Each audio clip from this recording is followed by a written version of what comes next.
राधा, तुम्हारे ढाबे की हालत तो ऐसी है कि कभी किसी का खाने का मन ही ना करे, मगर स्वाद लाजवाब है। बस स्वाद ही हमें यहाँ नहीं लाता, दाम भी एकदम वाजिब है।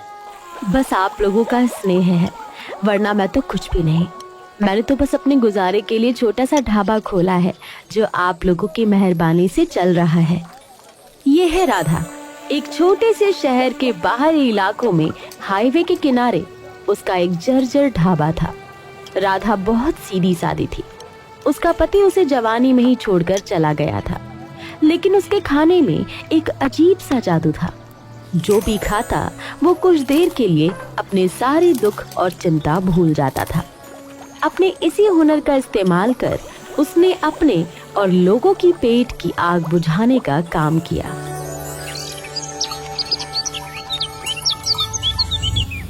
माँ, ये क्या सारा दिन ढाबे में ही काम करती रहती हो? अब रात होने आई है, घर चलो। अरे यही तो है हमारी रोजी रोटी, इससे मुंह फेर कर कहाँ जाएंगे। बस थोड़ा सा कल की तैयारी कर लो, फिर आती हूँ। नहीं, बस बहुत हुआ, अब चलो यहाँ से। बस एक बार मेरी नौकरी लग जाए। कहते हुए रामू चुप हो गया। उसकी आंखों में आंसू आ गए, क्योंकि उसे इस बात का एहसास था कि उसकी माँ ने बहुत मेहनत कर उसे पढ़ाया लिखाया, मगर न जाने क्यों उसकी नौकरी नहीं लग पा रही थी। अरे चिंता क्यों कर रहा है, जल्द ही तेरी भी नौकरी लग जाएगी।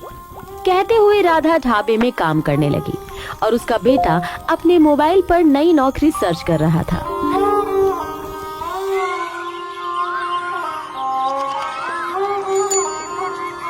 ऐसे ही कुछ दिन बीते। राधा ईमानदारी से अपना ढाबा चला रही थी। ठंड का मौसम था। अचानक बारिश शुरू हो गई।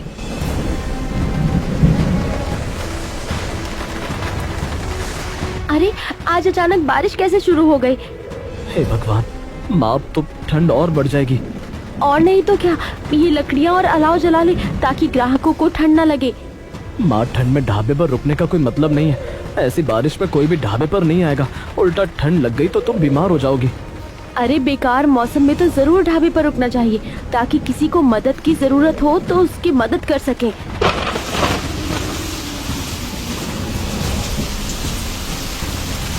उसी तूफानी रात को जब कार खराब होने के कारण राजेश नाम का शख्स राधा के ढाबे पर रुका, तो वो केवल थका हुआ नहीं था, बल्कि बहुत परेशानी में भी था। राजेश की कंपनी दिवालिया होने के कगार पर थी और वो एक बड़े जमीन घोटाले में फंसा हुआ था। वो उस रात शहर छोड़कर भागने की फिराक में था, क्योंकि पुलिस उसके पीछे लगी थी। क्या मुझे खाना मिलेगा? हाँ साहब, बैठो, बस अभी गरम खाना लगाती हूँ। कहते हुए राधा उसके लिए गरम रोटियां बनाने लगी। राजेश पूरे ढाबे को ध्यान से देख रहा था। उसके चेहरे पर अजीब सी मुस्कुराहट थी। उसने अपना फोन निकाला और किसी को फोन किया। तभी राधा उसके लिए खाना लेकर आती है। आती राधा को देखकर उसने तुरंत फोन रख दिया। क्या हुआ साहब, नेटवर्क प्रॉब्लम है क्या? यहाँ पर अक्सर नेटवर्क नहीं मिलता है। ये ढाबा तुम्हारा है? I mean, ये जिस जमीन पर बना है वो तुम्हारी है क्या? हाँ साहब, पुरखों की जमीन का छोटा सा टुकड़ा था। रोजी रोटी के लिए यहीं पर मैंने ढाबा बना लिया। इस ढाबे की हालत देखकर तो ऐसा लग रहा है कि तुम्हारा गुजारा भी बहुत मुश्किल से होता होगा। इंसान को जीने के लिए 2 वक्त का खाना चाहिए, वो आराम से मिल जाता है। आपके लिए कुछ और लाऊं क्या? कहते हुए राधा वहाँ से चली गई। राजेश ने राधा के हाथों का खाना खाया। खाना खाते ही उसने कुछ पल के लिए बहुत ही शांति का अनुभव किया और उसे लगा जैसे उसे अपने गलत कामों का एहसास हो रहा है। राजेश ने खाना खाया और उसके बाद 1000 रुपए राधा को दिए। ये लो पैसे। साहब, ये कोई 5 स्टार होटल नहीं है जहाँ एक व्यक्ति के खाने के 1000 रुपए लगे। ये तो मेरा छोटा सा ढाबा है। आपके खाने के केवल 200 रुपए हुए हैं। अरे रख लो, काम आएंगे बाद में। नहीं साहब, मुझे बस आज की चिंता है, आने वाले कल की चिंता नहीं है। कहते हुए राधा ने केवल 200 रुपए लिए और बाकी के पैसे राजेश को वापस कर दिए। राजेश कभी उन पैसों को देखता तो कभी राधा को। उसे अपने किए हुए पर गिल्ट हो रहा था कि एक ऐसी महिला जिसके पास कल को खाना खाने के लिए भी पैसे नहीं है, एक्स्ट्रा पैसे लेने के लिए मना कर रही है। और मैं लोगों को धोखा दे रहा हूँ। आज आपने मुझे जिंदगी की बहुत बड़ी सीख दी है। साहब, ये छोटी छोटी बातें ही तो जिंदगी को खुशियाँ देती हैं। यही तो मैं अपने बेटे से कहती हूँ कि ज्यादा चिंता मत कर। मगर आजकल के बच्चे। कहते हुए राधा चुप हो गई। बातचीत के दौरान राजेश ने राधा को उसकी सादगी के लिए पैसे नहीं दिए, बल्कि उसने राधा के ढाबे की जमीन के असली कागजात देखे। राधा को नहीं पता था कि उसका ढाबा हाईवे के उस जमीन पर बना है जिस पर कई बड़े कॉर्पोरेट्स की नजर थी, और राजेश भी उन कंपनियों में से एक था। और आज भी राजेश राधा की जमीन हड़पने आया था, लेकिन राधा के खाने के जादू ने उसे सच्चाई का सामना करने पर मजबूर कर दिया। अच्छा, मैं चलता हूँ। कभी भी कुछ जरूरत हो तो मुझे याद करना, और कल अपने बेटे को मेरे ऑफिस भेज दो। उसे मेरी कंपनी में नौकरी दे दूंगा। राजेश की बात सुनकर राधा बहुत ही खुश हो गई। उसको यकीन नहीं हो रहा था कि उसके बेटे को नौकरी मिल गई है।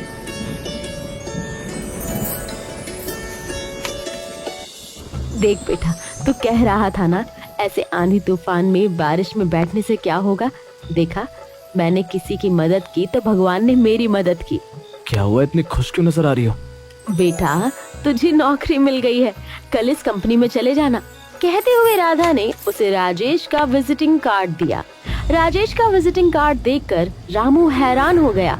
इतनी बड़ी कंपनी का मालिक उनके ढाबे पर क्यों आया था?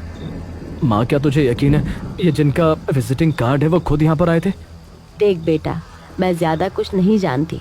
उन्होंने मुझे ये कार्ड दिया और कहा ये उनका है। मैंने तुझे ये कार्ड दे दिया, अब आगे तू समझ। कहते हुए राधा वहाँ से चली गई। रामू रात भर उस कार्ड को देखता रहा और इंटरनेट पर राजेश के बारे में सर्च करता रहा।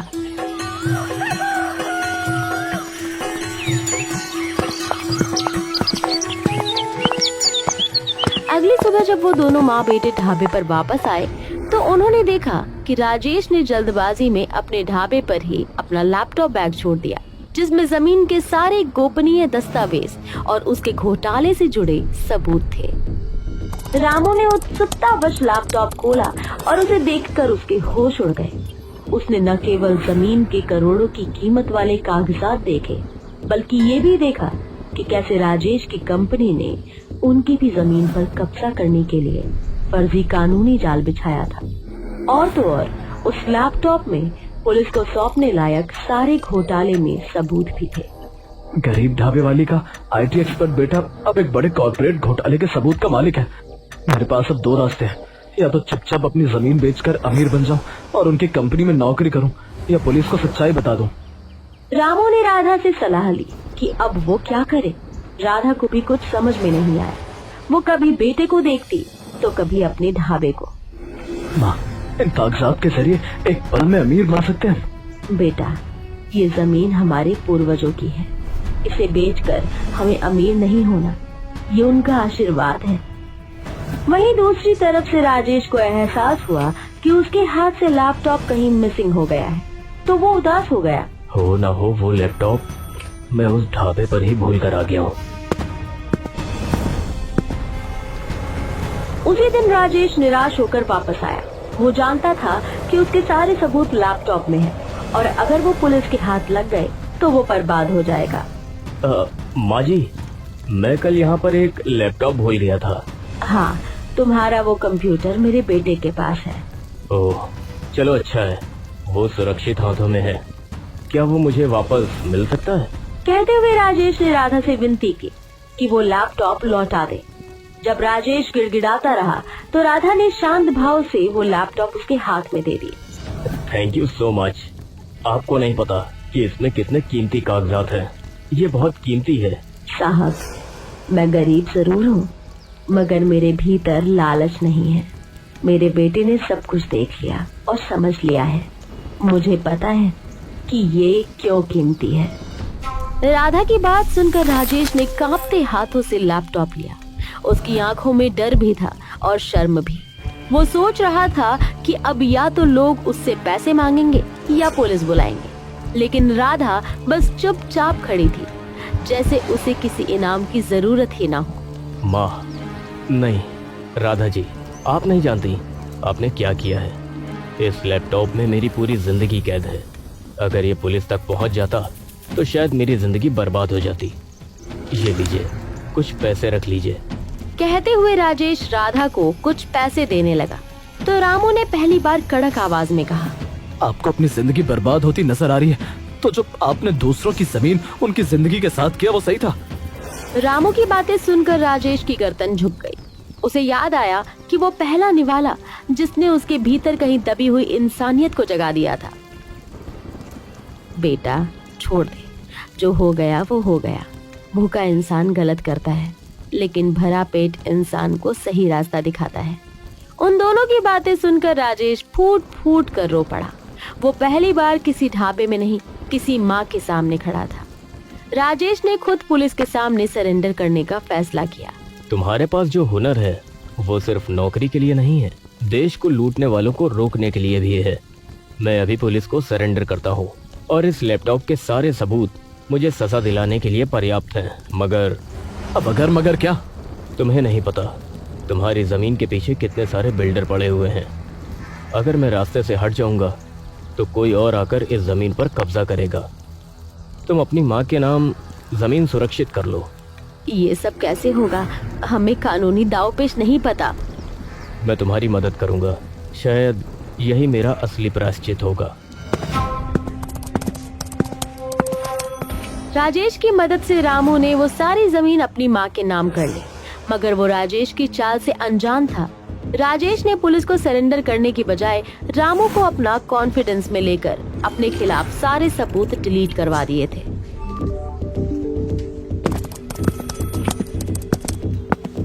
रामू, अब वक्त आ गया है कि मैं पुलिस के पास जाऊं। हाँ, आपको जाने चाहिए ताकि बाकी लोगों की जमीन जो आपने अवैधिक तौर से जब्त की है उन लोगों को वापस मिल जाए। तुम्हें क्या लगता है मैं बेवकूफ हूँ? तुमसे लैपटॉप वापस लेने और अपने खिलाफ सारे सबूत को डिलीट करने के लिए मुझे तुम्हारी जमीन का सौदा करना पड़ा। जल्द ही तुम्हारी जमीन भी मेरी होगी और तुम्हारे पास मेरे खिलाफ कोई सबूत नहीं है। कहते हुए राजेश हंसने लगा। रामू उसका मुंह देख रहा था। उसे समझ आ गया कि राजेश कभी भी नहीं बदला था, बस अपने खिलाफ सबूत डिलीट करना चाहता था। उसके ठहाके की आवाज रामू के कानों में हथौड़े की तरह गूंज रही थी। राजेश की हंसी में जीत का घमंड था, वही पुराना शिकारीपन जिसे राधा के खाने ने एक पल के लिए दबा दिया था, लेकिन मिटा नहीं पाया। देखो रामू, दुनिया ऐसे ही चलती है। तुम जैसे ईमानदार लोग मेहनत करते हैं और हम जैसे लोग सिस्टम को समझते हैं। अभी भी तुम्हारे पास मौका है, मुझसे हाथ मिला लो और तुम मेरे बहुत काम के इंसान लग रहे हो।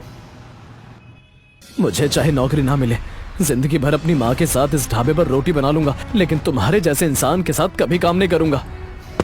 उसकी बात सुन राजेश मुड़ा और अपनी महंगी कार की ओर बढ़ गया। बारिश फिर से शुरू हो चुकी थी, लेकिन इस बार वो ठंड नहीं, खतरे का संकेत थी।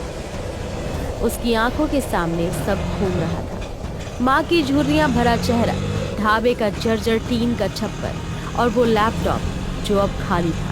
मैंने माँ की सादगी को हथियार बनने दिया। मैंने गलती की।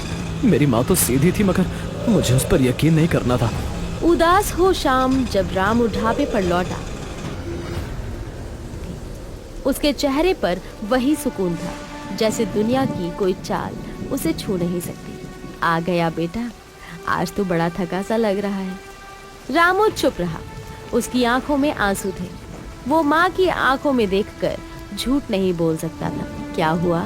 राजेश साहब पुलिस के पास गए? नहीं माँ, वो हमें धोखा दे गया। उसने लैपटॉप लेने के लिए हम लोगों से झूठ बोला था। उसने अपने खिलाफ सारे सबूत डिलीट कर दिए। ये क्या कह रहे हो? धोखा? रामू ने सब बता दिया। कैसे सबूत डिलीट हुए, कैसे जमीन हड़पने की चाल चली गई, कैसे उसने माँ की अच्छाई का इस्तेमाल किया। उसकी बात सुन राधा कुछ देर तक चुप रही, फिर थोड़ी देर बाद वो मुस्कुरा दी। उन्हें मुस्कुराता देख रामू चौंक गया। माँ, तुम्हें गुस्सा नहीं आ रहा? आ रहा है बेटा, लेकिन उस पर नहीं, अपने ऊपर। अपने ऊपर? मगर क्यों? मैंने सोचा था अच्छाई हर किसी को बदल देती है, लेकिन मैं गलत थी। कुछ लोग ऐसे होते हैं जिनके पेट से नहीं, लालच से भूख लगती है।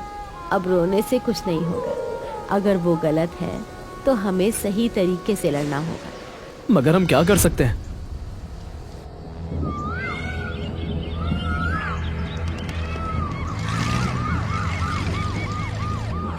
अगले कुछ दिनों में ढाबे पर अजीब हलचल शुरू हो गई। हाईवे अथॉरिटी के लोग आने लगे। उन्होंने ढाबे पर नोटिस चिपका दिया, ये जमीन सरकारी परियोजना के अंतर्गत आती है, 15 दिनों में ढाबा खाली करे। नोटिस देखकर रामू का खून खौल उठा। वो गुस्से से अपनी माँ के पास पहुंचा। माँ, यही है उसकी चाल। अब हमारे पास उसके खिलाफ कोई सबूत नहीं।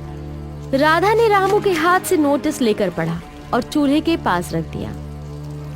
सबूत कागज में नहीं होते बेटे, कुछ सबूत इंसानों के पेट और दिल में होते हैं। मैं समझा नहीं माँ। समझ जाएगा, सब्र कर। बस इतना समझ ले, सच की हमेशा जीत होती है। उसी रात राधा ने एक फैसला लिया। उसने ढाबे के बाहर एक छोटा सा बोर्ड टांग दिया, यहाँ मजदूर, ड्राइवर और भूखे लोग मुफ्त खाना खा सकते हैं। माँ, पहले ही मुश्किल है, अब मुफ्त खाना खिला रही हो। जब तू पैदा हुआ था तब भी मुश्किल थी, लेकिन तुझे कभी भूखा नहीं सोने दिया। अब भी सब सही होगा। अगले हफ्ते ढाबा पहले से भी ज्यादा भरने लगा। ट्रक ड्राइवर, हाईवे पर काम करने वाले ठेकेदारों के आदमी सब राधा के खाने की तारीफ करते और धीरे धीरे बातें निकलने लगी। एक रात एक बूढ़ा मजदूर बोला, माँ, जिस जमीन पर तुम्हारा ढाबा है उसके पास की जमीन कभी हमारी थी। राजेश की कंपनी ने हमसे जबरन साइन करवाए थे। हमें धमकाया गया था, नकली केस डाले गए। उसने आप लोगों को धोखा दिया तो आप लोग कोर्ट में क्यों नहीं गए? अरे बेटा, ये क्या कह रहे हो? कोर्ट कचहरी, पेट खाली हो तो कानून भी भारी लगता है। रामू को अपनी माँ की वही बात याद आ गई कि भूखा इंसान गलत करता है, लेकिन भरा पेट सही रास्ता दिखाता है। कुछ देर सोचने के बाद उसके चेहरे पर मुस्कुराहट थी, क्योंकि वो एक आईटी एक्सपर्ट था। अब उसे समझ आ गया था, सबूत डिलीट हुए हैं, लेकिन कहानियां नहीं। उसने ढाबे पर आने वाले लोगों के वीडियो रिकॉर्ड करने शुरू किए। हमसे जमीन छीनी गई, हमें डराया गया। राजेश का नाम। रामू ने YouTube पर एक अकाउंट बनाया, माँ का ढाबा, सच्चाई की रसोई। वीडियो वायरल होने लगे। लोग पूछने लगे, ये राजेश कौन है, कौन सी कंपनी? मीडिया को खबर मिल गई। राजेश के खिलाफ आवाज उठ रही थी। जब ये खबर राजेश को मिली तो उसका फोन रामू के पास आया।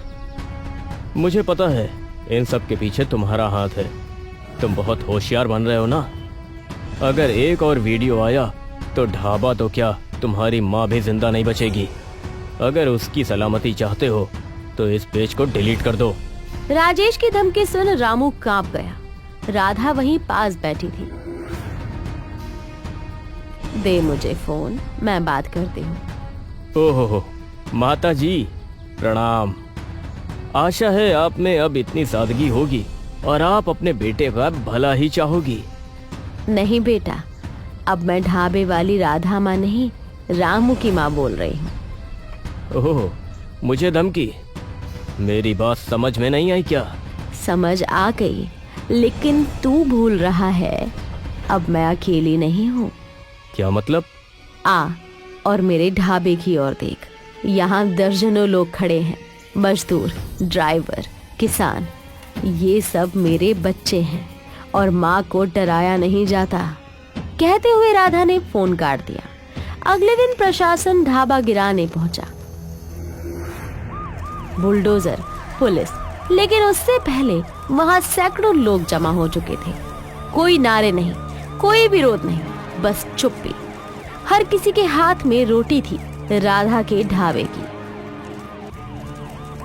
आप लोग यहाँ पर क्यों खड़े हैं? क्योंकि ढाबा नहीं, हमारा भरोसा है। मीडिया लाइव था। तभी एक बूढ़ी औरत आगे आई। राजेश ने मेरे बेटे को झूठे केस में फंसाया।